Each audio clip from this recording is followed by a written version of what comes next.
Okay, welcome to the content this week where we're going to be talking about Daniel Miller's work on the comfort of things, or why McDonald's might not be so bad. Just joking, it's terrible. It's really terrible. So, what we're concentrating on here is the work of Daniel Miller, a really prominent anthropologist who's interested in consumption, very influential, but also a little bit kind of not controversial, but like has a kind of much more everyday anthropological kind of point of view of consumption than many of the kind of critical theorists that I mentioned in week one's lecture, which was like more sociological critique of like what people are doing or whatever. Miller is particularly interested in how consumption practices are basically everyday life, how it functions, how we relate to each other, that may have ideological things, may have kind of conspicuous consumption things going on, maybe distinction, they may have aspects of all that critical stuff. But beyond that, societies need these kind of consumption relationships to function. We need them to have meaning in our lives. So Miller argues that things, consumer products, whether we want to talk about phones, but you know, whether we talk about rituals and gifts, you know, or books in the household or whatever, have always had a deeply important role when it means to be human. So this is a particularly anthropological point of view. For Miller, things do cultural work. So things represent social difference, they establish social identities, they manage social status, and for Miller, a consumer culture that we kind of talk about today has these things, but just like all cultures always have. So in some respects, what Miller wants to do is downplay this kind of consumption turn to say this has always been part of our everyday practices. Consumption goods, consumer goods delineate cultural meanings and create self and culture. So in terms of our day-to-day lives, what does this mean? So these things give us meaning, and there's something we exchange. So it's not, in the act of buying something, it isn't just this kind of economic transaction. There's forms of pleasure, identity, self-sacrifice, status. All these things are kind of bound up in consumer exchanges. Importantly, what this means for Miller's point of view as well, though, is there's kind of then a blurriness between the thing and ourself. Our things become part of who we are. And I don't necessarily mean that in the kind of Donna Haraway cyborg self, that like we're constantly attached to our phones and our glasses, and these technologies then become part of who we are in a kind of physical sense. They become part of who we are emotionally. You can think, and this is certainly true, you can think about things that you would like in your own life. You collect things, or your record collection, or you might have a particular book or a photo that is particularly important to you. They become central to the way you think about yourself. There's nostalgia, there's emotions involved. So, this very much relates to the gift. Again, Miller being an anthropologist and the gift being a very much central kind of canonical anthropological idea. So do you want to talk a little bit about that? Yeah, so gifts have been really central to anthropology and culture in general. We referred to this really briefly in the opening lecture. When you think of buying a gift for someone or acquiring a gift for someone in a time before it was used for monetary exchange, you probably go out and hunt for it or extract it and then rearrange it and gather it, etc., which still kind of happens. You may have friends who go hunt wild boar and present them to you. I don't know how you live your life. How much are you going to spend? How much are they worth? Is it someone you know well? Is it someone you don't know well? What was the last gift they gave to you? Are you going to try and spend more than that or less than that or the equivalent of that? And so already you have all of these social calculations about how they might react, but how you might appear or look. What does the person like? Are you willing to buy something for someone if you don't like them? And actually, I sometimes think about this and think, what if I don't chip in for the leaving gift for so-and-so who I never really knew or met? And then I think, you know what? The potential social damage is far worse than just mindlessly giving cash for chipping. Not just the person leaving, other people that are putting in will think, Duncan. I know. Yeah. And I have had ones where I've chipped in and then all these other people haven't. I'm like, what's wrong with these people? I don't even know that person that well. So, but again, in that kind of contemporary sense, I guess that the gift, there is always a calculation or a series of calculations around this, and how fundamental that then is to creating and maintaining bonds with the person you're giving it to, with the person giving, but then also with other people who observe and are part of that sort of social makeup in context and in time and space. Yeah. So what does this thing I'm giving say about me? If I buy this as a joke, will they find it funny? I often buy people strange alcohol from weird places, and some people get it and go, oh, that's hilarious, I can't wait to drink this Bulgarian brandy. And other people go, why did you buy me this? I've never drunk it before. And so I think that there's lots of really interesting ways in which this central idea helps really unpack and unravel interpersonal relationships and broader social relationships. Do you want to add what Bourdieu comes to sort of say about this? I mean, the place classifiers and the classifier thing is something that I think anyone that studied sociology would have come across at an introductory level. Here's the idea that, like, the things that we like and don't like classifies yourself, but also, the way that you judge others, whether what they like and don't like, you're classifying them. But then the classifications you make also classifies you, because people in different social positions would put things in different categories. So, in terms of the gift in this sense, I mean, someone bought me a book once that, like, anyone that would have known me knows that I would have hated. And so you instantly kind of started thinking, what?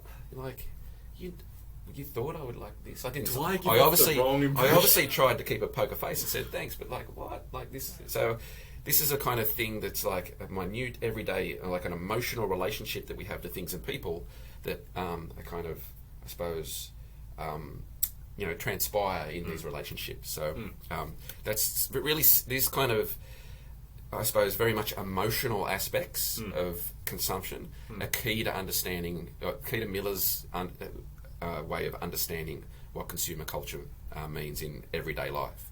And that's particularly the case when, as I'll talk about in a minute, that Miller argues that much consumption practice is about kind of self-sacrifice and providing everyday means for people.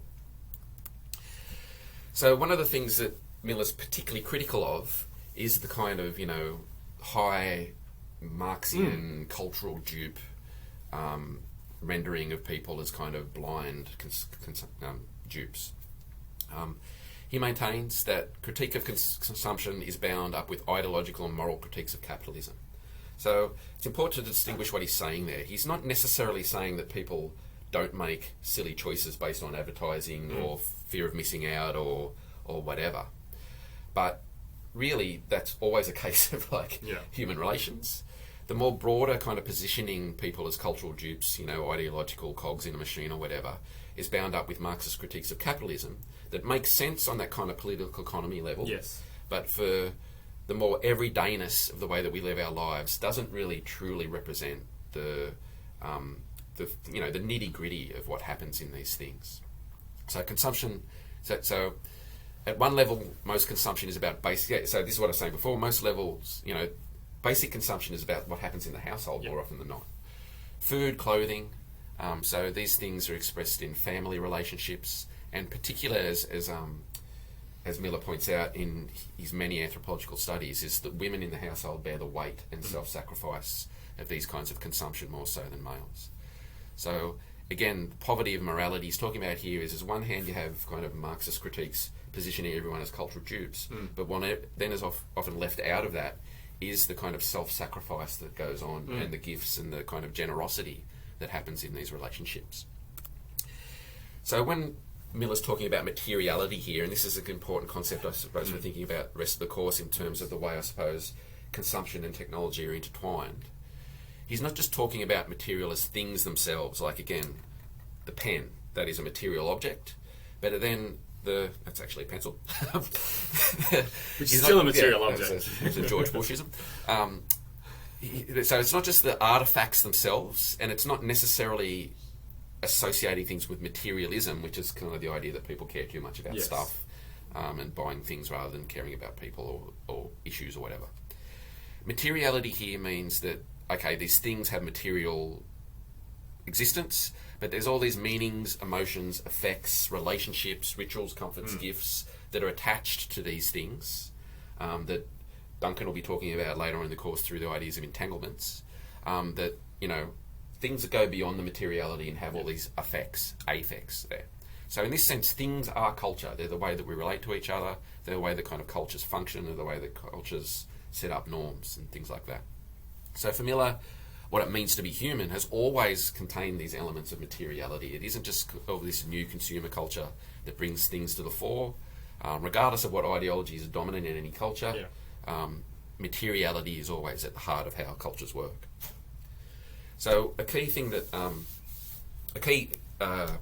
study that Miller got his kind of ideas from was this kind of big study he did with who he called housewives, which is a bit of a dated term these days, in London. So he kind of observing families and how they kind of provided for themselves. And what he argued was that while the rhetoric of commodity purchases tends to be about individualism and hedonism and even narcissism, the reality is that most shopping is done by self-sacrificing housewives provisioning for their family.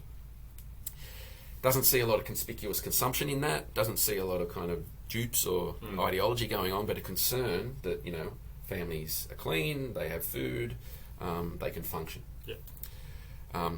What he also found too is that there's any budgetary constraints, it's always the mother that self-sacrifices any kind of wants and then concentrates on what other people needs and prioritises other people's wants over their own in these situations more often than not. I'm overgeneralising there, but that seems to be the case. So there's constant tensions in families of what can be afforded or not, but it tends to be the mother that self-sacrifices. So again, this is, I think, a really good example of the kind of gift kind of a relationship that that Miller's interested in and promoting. And that expands beyond just a two-person exchange to a much broader, both familial setting and a deeper social context setting.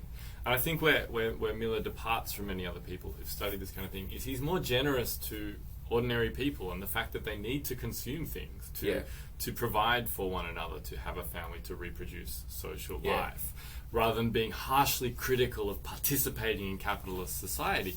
He's really saying, well, I don't want everyone to go out and spend and destroy the earth, but most people are not engaging in this really, really conspicuous consumption that we're taught to fear and loathe in critical social science. He's saying people are getting by and they're surviving, and although his study was in the UK, this is actually common in most societies.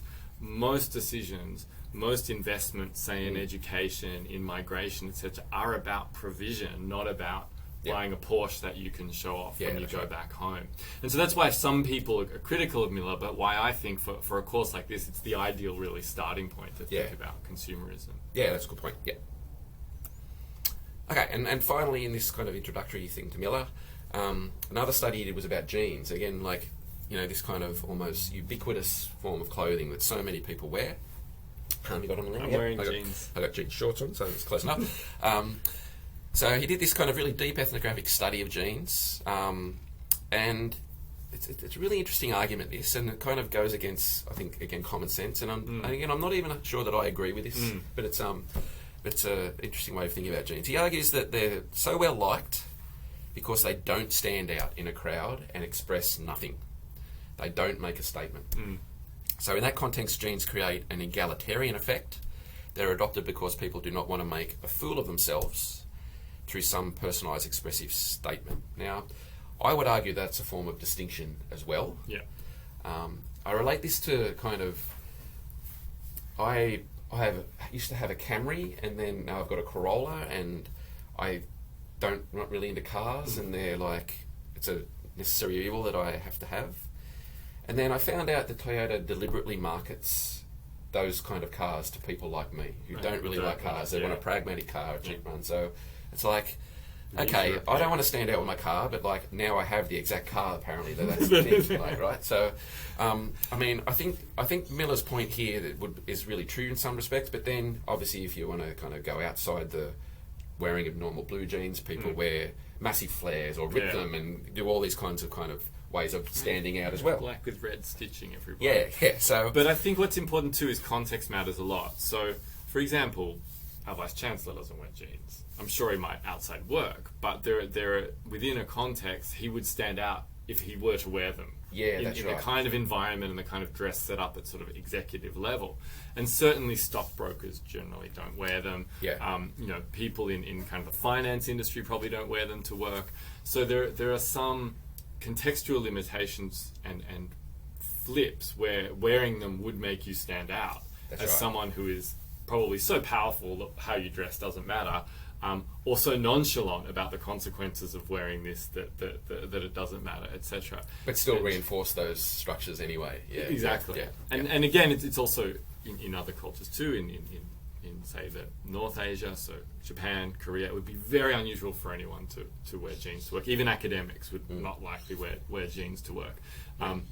Because if you did, you would stand out. Yeah. You'd be making a statement about your attitude or your approach or your dedication and loyalty and willingness to participate in society at your station. So yeah, there are a lot of really crucial contextual factors, I think, that make that argument a little more flimsy than I think So he's talking about a kind of mass popular cultural level. So, and he argues, therefore, that this kind of conformity is an act of agency, which again I think is a really interesting way to think about that. And I think the way that Miller's conceptualizing genes in this sense, again, would make sense in some ways, but like not in others that we'll just kind of unpack as well. I mean, jeans in that sense were kind of seen as a symbol of freedom, before the communist kind of Berlin Wall and stuff like that fell, and they were kind of expensive black market items in communist countries back then. So, and expressed, a certain attitude. So, I think the value here remains taking that object, taking that consumer item, and then looking at its effects, looking at how the effects resonate and work in different situations and different contexts, etc. Right. And that crucial point about not everything is a statement. It might be an understatement, which in the case of your car is also a kind of statement that you didn't plan on making. Yeah, that's right. It's really good. Yeah. So I think that's a really good point to finish this section on.